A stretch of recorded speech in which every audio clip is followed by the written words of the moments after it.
آقای عارف روایت یک کلاهبرداری رو الان به من گفتی که خیلی جدید بود برای من. اگه میشه یه بار دیگه بود که مخاطبامون آگاه باشن همچین کلاهی سرشون نره. بله عرض کنم خدمتتون پارسال ما یه معامله را انجام دادیم. یه بنده خدایی بی ام و بردن ماشگاه. بی ام چی بود؟ 528 2016. خب مدارکش هم کامل داشت، وکالت تعویض پلاک، برگ سبز، همه مدارک کامل، تصفیه مالیات حواله همه چی واقعی، همه چی کامل شسته رفته کامل.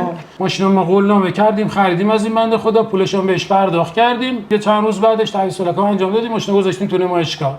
خب حدودی 2 ماه و نیمه بعد یه ابلاغی واسه ما اومد که حکم توقیف ماشینا داده بودند. خب ما تا اومدیم به خودمون بجنبیم که چی شده چی نشده، ماشینا توقیف کردن بردن. یعنی با مأمور اومدن در نمایشگاه ماشین رفت.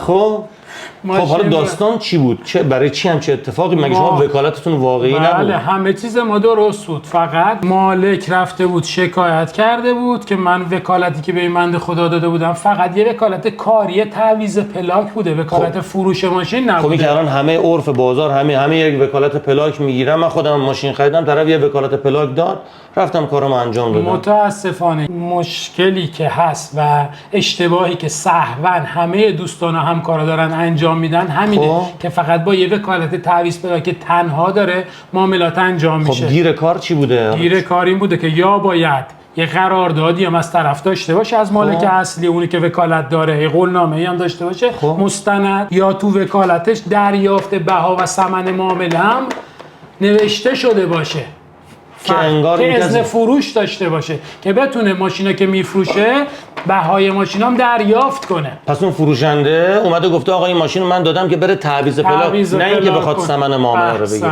حالا بیاین دوباره ثمن معامله رو به من بدین که شما این کارو نکردین رفت. خب راهکارش اینه از اون روز به بعد وکالت هایی که ما از مشتریا داریم میگیریم و از مالکا داریم میگیریم، تو وکالت تو متن وکالت به استثنای اون قراردادی که داریم از مالک اصلی میگیریم، تو وکالت دریافت بها و ثمن معامله رو هم داریم، حقش ازش میگیریم. یعنی صاحب سند اصلی حق دریافت ثمن معامله رو این تو انتقال میده به اونی که وکالت بهش میده، که اون آقا میتونه ثمن معامله رو بگیره. آقایی که وکالت تعویض پلاک داره دریافت حق ثمن کل معامله رو هم داره و اذن فروش رو ازش میگیره. حالا آقای احسان، یعنی الان اگر یه ماشین رو بیارن 500 میلیون تومان زیر فی باشه ولی توی وکالتش ننوشته باشه که دریافت ثمن معامله، اگر 2 میلیارد هم زیر فی باشه و وکالتش کامل نباشه، متنش دریافت ثمن معامله یا مباینامه قولنامه از مالک نداشته باشه، ما حتی اصلا این معامله رو انجام نمیدیم.